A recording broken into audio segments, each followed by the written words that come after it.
عہد و پیمان ہو چکا ہے، اور عہد یاد رکھیں میں پہلے بھی کہہ چکا ہوں، معاہدہ کمپرومائز دونوں طرف سے ہوتا ہے۔ کیوں وکیل صاحب؟ معاہدہ دونوں طرف سے ہوتا ہے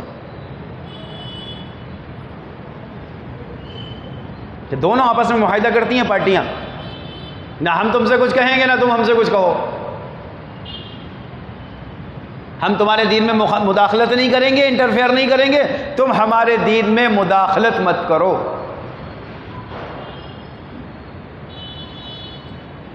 یہ اصولی بات ہے۔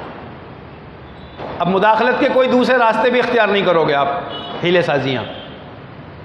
کوئی بات اگر غلط لگے گی تو اس کا باہم بیٹھ کر مشورہ کیا جائے گا کہ ہاں یہ بات خلاف جا رہی ہے، سمجھداری سے۔ ایسا نہیں کہ کوئی حکم تھوپ دیا جائے، 3 طلاق یوں ہیں، نکاح یوں ہیں، فلاں مسئلہ یوں ہیں، اذان کی آواز تیز ہے، تھوپا جائے، یہ نہیں، بلکہ باہم بیٹھ کے مشورہ۔ لہذا یہاں حکم یہ لگایا۔ لیکن کہیں کمپرومائز اگر توڑ دیا جائے ایک طرف سے بھی تو معاہدہ دوسری طرف سے توڑنے کے لیے اعلان نہیں کرنا پڑتا، بلکہ خود بخود ٹوٹ جاتا ہے۔ صلح حدیبیہ کا معاہدہ لکھ کر کہاں لگایا؟ بیت اللہ کے دروازے پر۔ اور کیا لکھا تھا؟ اس سال عمرہ نہیں، آئندہ سال آنا، 3 دن سے زیادہ نہیں۔ ہمارا کوئی بھی آپ کے پاس آئے گا واپس کرو گے، آپ کا کوئی ہمارے پاس آئے گا واپس نہیں کریں گے۔ کیسا انصاف ہے بھئی؟ انصاف تو یہ ہے ہمارا کوئی آپ کے پاس جائے آپ کا کوئی ہمارے پاس آئے ہمارا۔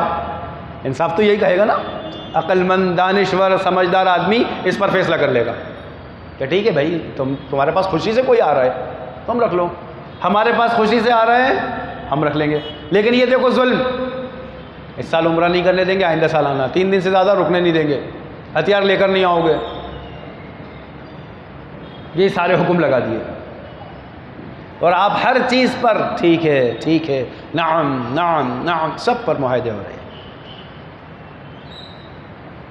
حضرت ابو جندل کو اللہ نے اسی وقت بھیج دیا کہ دیکھیں معاہدے پر مضبوطی کیا آئے گی،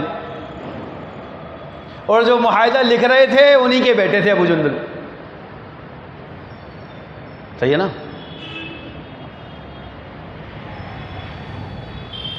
اسی وقت ان لوگوں نے کہا کہ لیجئے محمد صلی اللہ علیہ وسلم، ابھی جس معاہدے کو لکھوایا گیا ہے حضرت علی کے ذریعے، جس پر مہر آپ کی ہے محمد رسول اللہ، تو عہد شکنی تو آپ سے ہو نہیں سکتی، آپ تو عہد کے پابند ہیں، وعدے کے، واپس کریے، ابھی دیکھیے موقع دے دیا اللہ نے۔ چاہتے کہ بھائی عہد بعد میں ہو جائے گا، ابھی تو یہ ابھی آ گیا، ابھی تو لکھا ہی گیا ہے، ایسے تو دے دو، نہیں ابو جندل چلے جاؤ۔ کیوں؟ یہاں وہ کمزوری ہے کہ تم ابھی ان کے ساتھ رہ لو، والمستضعفین، بے بس ہو، بے یار ہو، مددگار نہیں ہے کوئی بھی، اپنے دین پر جمے رہنا، دین مت چھوڑنا۔ ہمارے ہاں ساری آزادیاں ہیں دین کی، تو نماز پڑھنا ناممکن ہے۔ وہاں پابندیوں میں بھی نماز دار ارقم میں پڑھی جاتی تھی، آج آزادی ہے پورے دین پر عمل کرنے کی، کرنا ناممکن ہو گیا۔ وہاں پابندیاں تھیں تو عمل کیا جا رہا تھا، لہذا فرمایا کہ جو کمزور واقعی بے بس ہوں تو ان کے لیے تو معافی ہے۔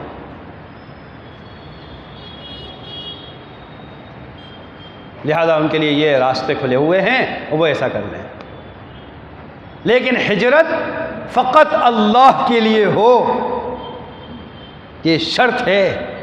بخاری شریف کی حدیث، انما الاعمال بالنیات، یہ علماء نے لکھا، مفسرین نے اس کے پیچھے وضاحت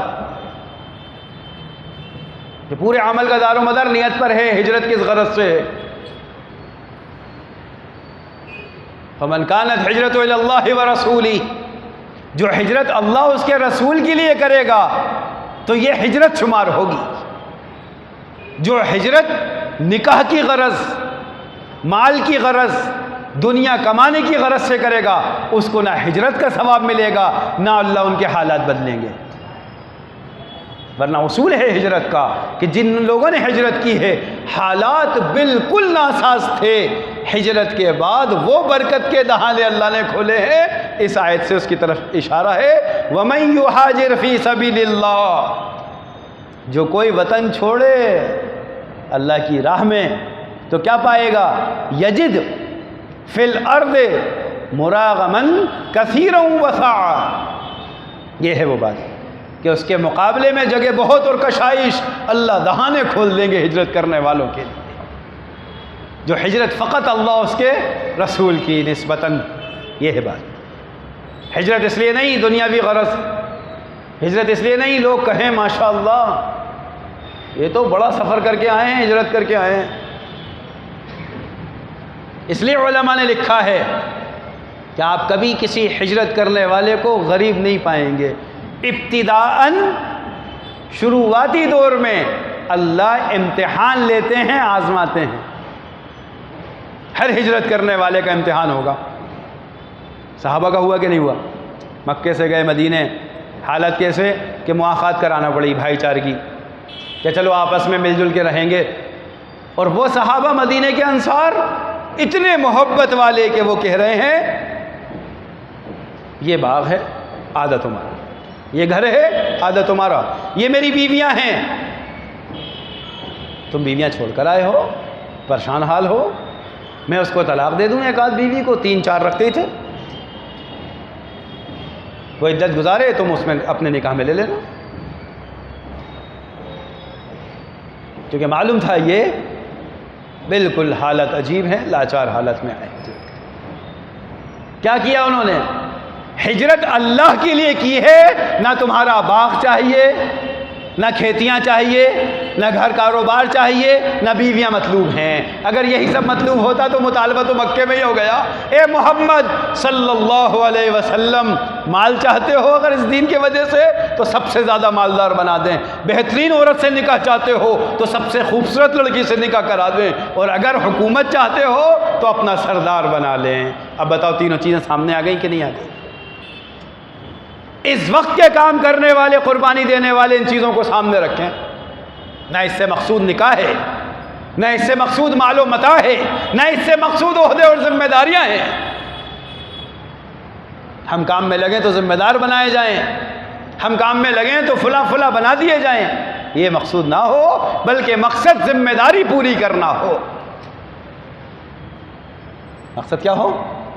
ذمہ داری پوری کرنا ہو کہ یہ ہجرت اللہ اس کے رسول کے لیے ہے. اور ایسے لوگوں کے لیے فرما دیا کہ ایسے لوگوں کو اجر ملے گا اللہ کی طرف سے مراغماً کثیرا وسعا. بہت کشائدگی، بڑی کشائش، بڑے دہانے. دیکھو پھر کیا بنایا اللہ نے ان صحابہ کو. ارے عبد الرحمن ابن عوف بڑے تاجر تھے، سب چھوڑ کر آئے تھے. مدینہ منورہ میں کچھ نہیں تھا. ایسے تاجر مکے میں پہچانے جاتے تھے کہ مدینے والے دیکھ کر کہہ رہے ہیں یہ تو عبد الرحمن ہے، وہ بڑا تاجر. یہ عثمان غنی ہے، وہ بڑے تاجر. ابھی جیب میں کچھ نہیں ہے. کیوں؟ فمن کانت ہجرت الی اللہ ورسولہ، ہجرت نکلنا اللہ اس کے رسول کے لیے، ساری محنت اللہ اس کے رسول کے لیے. یہ طرز عمل وہ فقط اخلاص اللہ کے لیے. اس سے ہٹ کر کچھ ہے بے وقوفی. اپنے آپ کو دھوکے میں، کسی اور کو دھوکہ نہیں دے رہے. اور ہر وہ ہجرت جو گناہوں سے دور کرانے والی ہو، چاہے چلہ ہو، 4 مہینہ ہو، اللہ کے راستے میں نکلنا ہو، اپنا وطن چھوڑنا ہو، ملک چھوڑنا ہو، علاقہ چھوڑنا ہو، کوئی بھی ہجرت ہو اللہ کے لیے. کس کے لیے؟ اللہ کے لیے. اس لیے نکل رہا ہوں. بستی والے برا سمجھتے ہیں، کچھ لگا لوں گا تو ذرا آ جائے گی، تھوڑی پگڑی بھی آ جائے گی، لوگ نکاح کرا دیں گے. یہ ہجرت کس کے لیے؟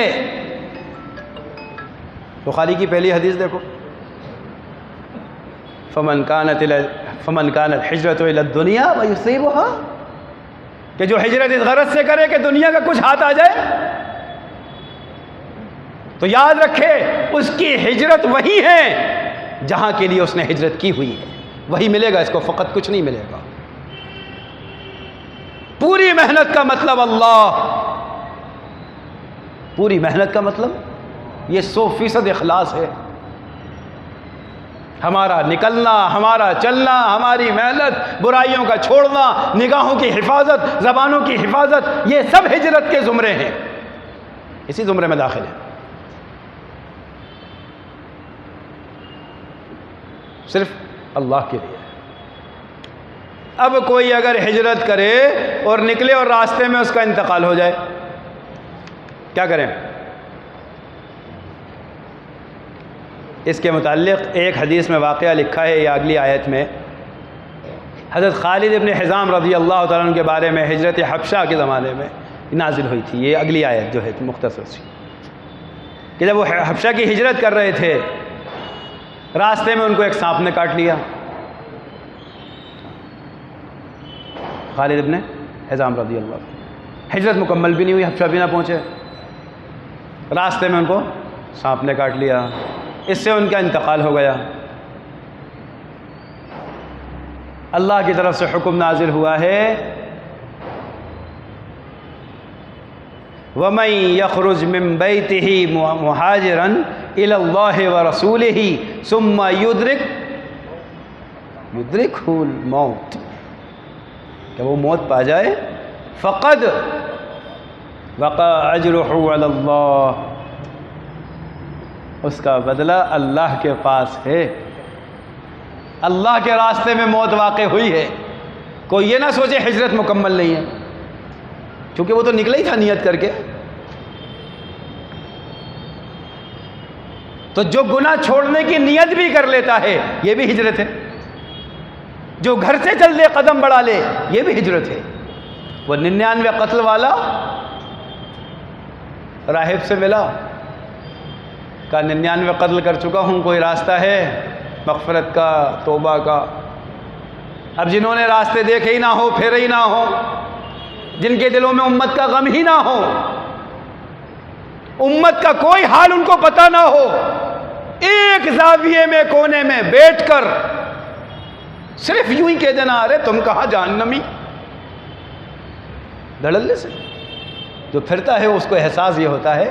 اس کاشتکار سے پوچھو جس نے راتوں کو جگ جگ کر فصل میں پانی بہایا ہو، ساری رات نگرانی کی ہو، وہ کیسا بے چین ہوتا ہے کہ درخت کی ایک بال بھی ٹوٹ کر ترچھی نہ گرے، جبکہ سینکڑوں ایکڑ کی زمین ہے لیکن ایک بال بھی خراب نہ ہو جائے،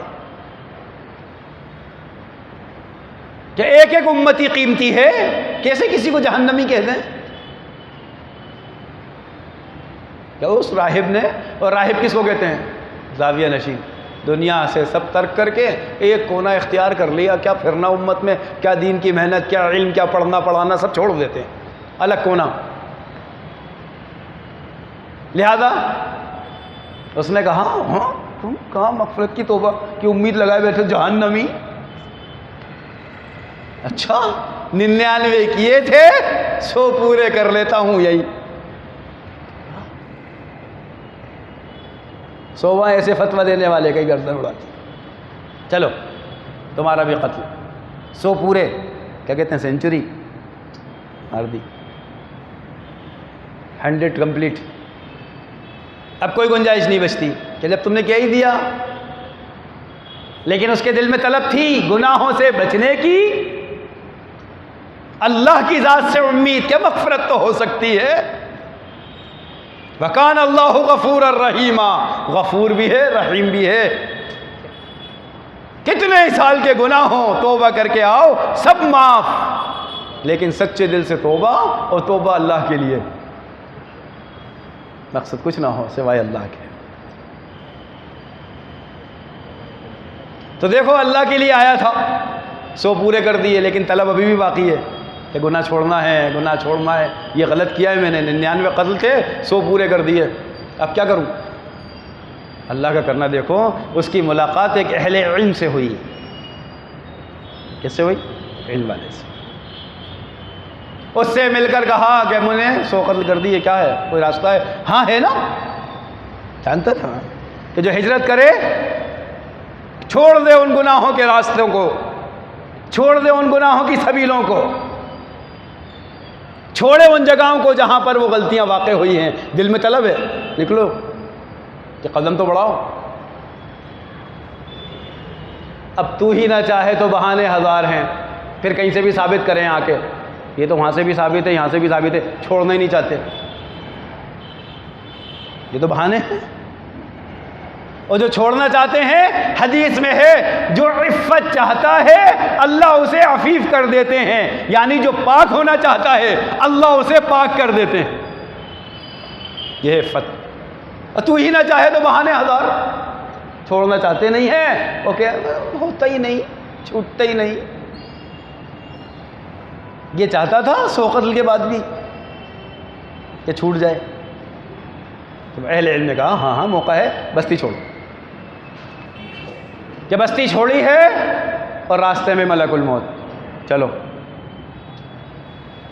کہ جو ہجرت کے لیے نکلے اللہ کے راستے میں اور راستے میں موت واقع ہو جائے، دیکھو یہ آیت، ثم یدرک الموت، کہ اسے موت آ جائے، تو فقد وقع اجرہ علی اللہ وکان اللہ غفورا رحیما،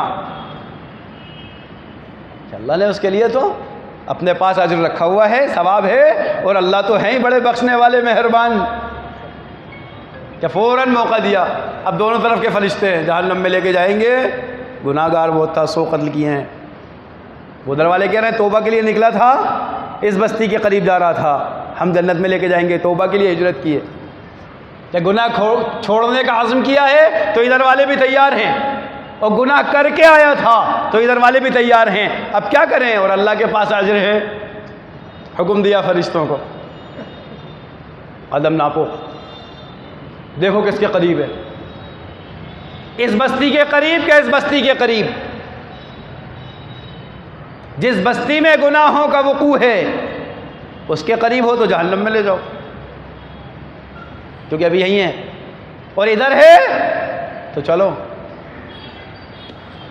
ان اللہ کان غفور الرحیم وکان اللہ غفور الرحیم۔ اب فرشتوں نے زمین ناپی ہے، اللہ نے زمین کو حکم دیا، یہ ہے رحیم کی صفت، اور یہ ہے غفور کا غلبہ۔ رحیم زمین کو سمیٹ دیتا ہے رحم سے، غفور سب معاف کر دیتا ہے، 100 کیوں نہ ہو، تم 100 کی بات کرو، 1000 پر بھی آ جاؤ تو معاف۔ لکھا نا واقعہ علی صاحبہ میں، اللہ کے رسول صلی اللہ علیہ وسلم کے زمانے میں ایک صحابی کا حال، اسلام قبول کر لیا لیکن گانا نہیں چھوڑا، گانے گاتے تھے، آواز اچھی تھی، مغنی اشعار کے ساتھ، اس زمانے کے سنگر نہیں، ایسے نہ سمجھیے ڈھپلی والے، یہ ڈھول تماشے والے، گانے والے، انہوں نے تو غافل کیا ہوا ہے امت کو، اس زمانے کے اشعار، گانے دف بجا کر، اور آواز اچھی تھی تو اچھی رقم ملتی، تو چھپ کے رہتے تھے، کہاں اسلام ظاہر کرنا پڑے، ہاں مسلمانوں کے زمرے میں شامل ہوں لیکن گناہ نہیں چھوٹ رہے۔ اللہ کے رسول کا سارا دور گزر گیا، ابوبکر صدیق رضی اللہ عنہ کا دور آ گیا، اس میں بھی گانے، آواز ٹھیک ٹھاک تھی، چل رہی تھی، لیکن عمر بڑھ رہی ہے، اور جب عمر بڑھتی جاتی ہے تو اسپیکر پھٹ جاتا ہے ہماری طرح، پھر اچھی قرت کہاں نکلے گی، لہذا اب کون سنے۔ لیکن ابوبکر صدیق کا 2.5-3 سالہ دور بھی گزر گیا، اب حضرت عمر کا دور آیا، اس دور میں تو زیادہ چھپ کے رہو ورنہ فیصلہ تلوار سے، کون سا دین اختیار کیا ہوا ہے، گانا بھی نہیں چھوٹ رہا، مسلمان ہے، وہاں تو کوئی چوں چرا نہیں، سیدھا سٹیک فیصلہ، حضرت عمر فاروق کا عدل، اس میں زیادہ چھپ کر، لیکن اب کوئی سنے ہی نہ، پیسے دے ہی نہ، کیا کروں؟ اب ایک جگہ گانا سنائے، لوگوں نے جوتے مار دیے، بھگا دیا ہے، اس کی آواز کون سنے؟ بازاروں میں چھپ کے سنائے، بازار میں سر عام بھی نہیں آ سکتا، لہذا مجبور محض، کوئی راستہ نہیں بچا، کوئی سننے کو تیار نہیں، پیسے دینے کو تیار نہیں جس سے کچھ کھا پی سکوں، مجبور ہو کر مدینے کے جنت البقیع کے قبرستان کے اندر، ایک پرانی قبر کے اندر جو کھدی پڑی تھی، جا کر بیٹھ گئے۔ کیونکہ ابھی تک تو ماشاءاللہ سیلف ڈیپینڈ، میری کمائی، میرا گانا، میری دکان، میری تجارت، اللہ یاد ہی نہیں. اور جب سارے راستے بند ہوتے ہیں تو نگاہ کہاں اٹھتی ہے؟ سیدھے آسمان کی طرف. اللہ جب کوئی مدد نہیں کرتا تو صرف اللہ نظر آتا ہے. جب سارے دروازے بند دکھتے ہیں بس وہی دروازہ اللہ کا کھلتا ہے. اس پہ فرمایا وکان اللہ غفور الرحیم، ایسا معاف کرنے والا ہے، ایسا رحیم. فوراً کیا کیا؟ اس نے قبر میں بیٹھ کر یہ بھی نہیں کہا اے اللہ میری توبہ، میں تو معافی چاہتا ہوں اپنے گناہوں سے. ابھی توبہ بھی نہیں کی، ابھی صرف اللہ کو پکارا ہے. 70 ماؤں سے زیادہ محبت کرتے ہیں وہ. قبر میں بیٹھ کر چیختے ہوئے کہا اللہ میری بھوک، کوئی کھانے کو نہیں دیتا، آواز خراب ہو چکی ہے، کوئی پیسہ ہی نہیں تو کھائیں گا کہاں سے. اس حالت میں ہوں، نہ توبہ ہے نہ استغفار ہے، ابھی کچھ نہیں کہا، لیکن اللہ کو پکارا ہے. وہ جب اللہ کو پکارتا ہے تو وہ سب کی پکار سنتا ہے. پکارنے والا ہونا چاہیے. ہم اسی کو نہیں پکارتے، باقی سب کو پکار لیتے ہیں. ادھر خلیفہ وقت کون ہے؟ حضرت عمر، جن کے ڈر کی وجہ سے قبر میں چھپا تھا. اور امت کے ملہم، کہ ان پر الہام کیا جاتا ہے فوراً، کہ جو عمر کی زبان پر اللہ فرشتوں سے نازل کرائیں، فوراً لو یہ حکم نازل ہو رہے ہیں. پردے کا سوچا ہے، زبان پر بات آئی، ادھر حکم آیا. شراب کی حرمت کا سوچا ہے، ادھر حکم آیا. کہ جو سوچ رہے ہیں حکم آ رہا ہے. امت کے ملہم ہیں کہ ان پہ الہام ہوتا ہے. کہ ادھر یہ پکار رہا ہے کھانے کے لیے، توبہ بھی نہیں ہے. ادھر الہام ہو رہا ہے عمر میرا فلاں بندہ پکار رہا ہے، سنو اس کی پکار. اتنا کمزور ہے، قبرستان میں پڑا ہے. حضرت عمر اتنی جوش میں اٹھے ہیں اور بنا چپل پہنے، کوئی نالین نہیں، ننگے پیر بھاگے بقی کی طرف. اور بقی پہ کھجور کے درخت تھے آس پاس، اور وہ جب ٹوٹ کے سوکھ کر گرتے ہیں تو جب کوئی بھاگتا ہوا جائے نا تو اس میں آواز آتی ہے کھر کھر کی. تو ان کے بھاگنے پر وہ پتوں کی آواز آئی تو وہ قبر سے منڈی نکال کے دیکھتا ہے کون ہے. جیسے دیکھو عمر انہی سے تو چھپ کے بیٹھا تھا، یہی آ گئے. اللہ اکبر، اب تو بچنا نہیں ہے. قبر میں سے باہر نکلے دوڑ لگا کر، وہ بھاگنے لگے. حضرت عمر نے کیا کہا؟ یہ جملے ہیں سننے کے. حضرت عمر رضی اللہ تعالیٰ نے کہا ٹھہر جا، بھیجا گیا ہوں آیا نہیں ہوں. بھیجا گیا ہوں آیا نہیں ہوں. رک گئے. کس نے بھیجا ہے؟ کیونکہ وہ جانتا تھا یہ تو میں نے کسی سے کہا ہی نہیں. اگر شکایت کروں گا اپنی کمزوری کی تو لوگ مذاق اڑائیں گے، بوڑھا ہو گیا کوئی سنتا ہی نہیں، منہ نہیں لگاتا. تو کوئی بھی آدمی اپنے پروفیشنل کو ظاہر نہیں کرتا کہ میں اس فیلڈ میں کمزور ہو چکا ہوں، ورنہ فوراً شفٹنگ ہوتی ہے. امام صاحب کہتے ہیں صاحب اب نماز نہیں پڑھائی جا رہی، کمنٹ اچھا اب آرام کر لیں، فوراً ریپلیس. تو کہیں کہے گا گانے والا کیا وہ آواز کچھ گڑبڑ ہو چکی ہے؟ کہ میں نے تو کسی سے نہیں کہا. کیا ابھی تو نے کسی کو پکارا تھا؟ اب وہ سوچنے پڑ گیا. اللہ سے کہا تھا، بس اسی نے بھیجا ہے. اتنا سننا تھا، بے ساختہ رو پڑا. 70 سال سے اس کے حکموں کی خلاف ورزی، وہ گانوں میں مصروف، اس کے حکم کی خلاف ورزی کرتا رہا. ایک دفعہ پکارا ہے، وہ بھی کوئی توبہ کے لیے نہیں، سوال اس سے کیا ہے اللہ بھوک لگی کوئی کھانے کو نہیں دیتا. اس پر بھی اس نے پکار سن لی. اللہ تو کتنی محبت کرتا ہے مجھ سے، اے اللہ تجھے تیری محبت کا واسطہ تو مجھے معاف فرما دے. یہ کہہ کر چیخ ماری اور وہی انتقال کر گئے. عمر کی آنکھوں میں آنسو، یہ کیا ہوا؟ اس نے اپنا سوال بھی نہیں بتایا اور چیخ مار کے انتقال کر گیا. اس کی تجہیز تکفین کرائی امیر المومنین خود حضرت عمر. جنازہ پڑھایا گیا، تدفین کرا دی گئی، خواب میں کیا دیکھا کہ اللہ تعالیٰ نے اسی بات پر اس کی مغفرت کر دی۔ وَكَانَ اللَّهُ غَفُورًا رَحِيمًا، وہ تو یہ دیکھتا ہے دل میں طلب کتنی ہے معافی کی۔ آج طلب نہیں ہے، آج تو تنقید ہے، موقع ڈھونڈیں کب وار کرو اور کمزوریاں کب نکالو کسی کی۔